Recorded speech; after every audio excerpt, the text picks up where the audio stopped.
किसान भाइयों, जय श्री राम में प्रियलाल नांगी आप सभी का बहुत बहुत स्वागत करता हूं हमारे सोयत मंडी भाव यूट्यूब चैनल पर।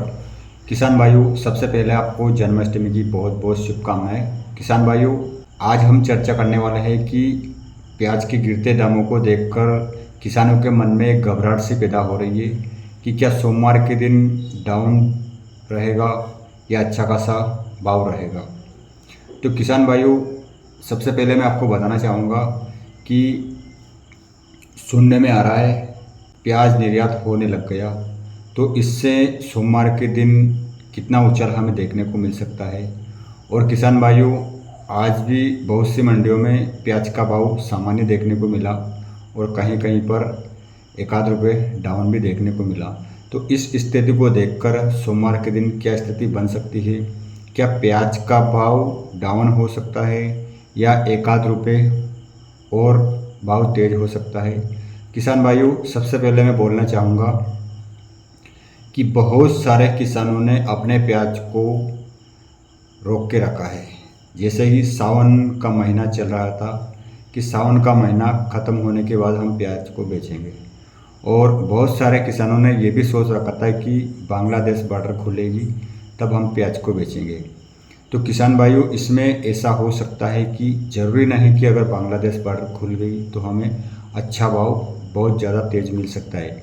किसान भाइयों, प्याज हालांकि लगभग एक अनुमान के तौर पर बता रहा हूँ मैं कि 60 से 70% प्याज किसानों के घर में पड़ा है। अब किसान भाइयों, जैसा कि इसमें ये भी हो सकता है कि किसान को पता चल चुका है कि बांग्लादेश बॉर्डर खुल गई, तो ये जो 10-20 रुपये का जो भाव चल रहा है कहीं ये डाउन ना हो जाए, ये सोचकर बहुत सारे किसान अपने प्याज को मंडियों में बेचने लेके आते हैं। अगर मंडियों में ज़्यादा भीड़ लग जाएगी तो भाव एक आध रुपये डाउन हो सकता है। अगर मंडियों में सामान्य आवक रहेगी तो हमें भाव भी सामान्य मिल सकता है।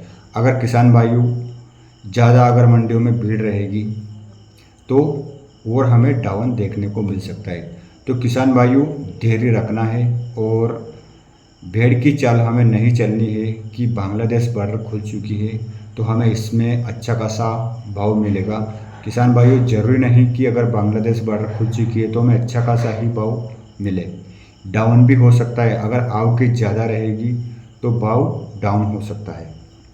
किसान भाइयों, एक बात और मैं आपको बोलना चाहूँगा, अपने माल को थोड़ा थोड़ा करके बेचने में ही हमें फ़ायदा रहेगा, बल्कि ये नहीं कि हमारे पास 1000 कट्टे हैं तो हम इसको एकदम बेच दें या सारे को रोक लें या थोड़ा थोड़ा करके बेचें।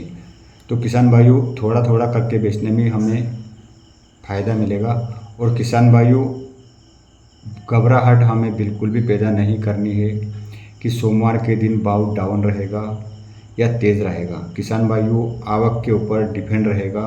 बांग्लादेश बॉर्डर खुल गई इसका मतलब ये नहीं कि हम सारे ही प्याज को लेके मंडियों में चले जाएं तो उससे हमें अच्छा भाव मिल सकता है।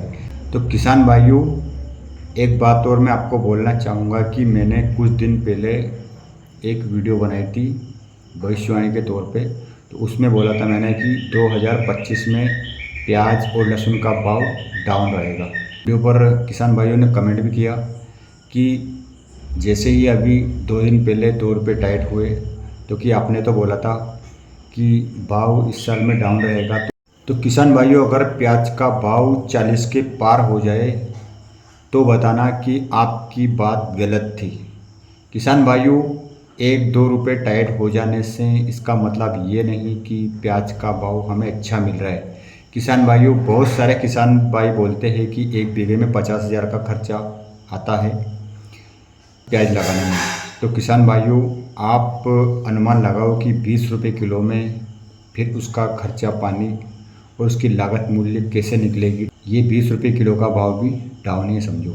तो किसान भाइयों, मेरे द्वारा दी गई जानकारी अगर आपको अच्छी लगे तो वीडियो को लाइक ज़रूर करना, और आपने अभी तक हमारे चैनल को सब्सक्राइबर नहीं किया हो तो प्लीज़ हमारे चैनल को सब्सक्राइबर जरूर करें ताकि आपको ऐसे ही नए वीडियो के नोटिफिकेशन मिलती रहे। मिलते हैं नेक्स्ट वीडियो में, तब तक के लिए जय श्री राम।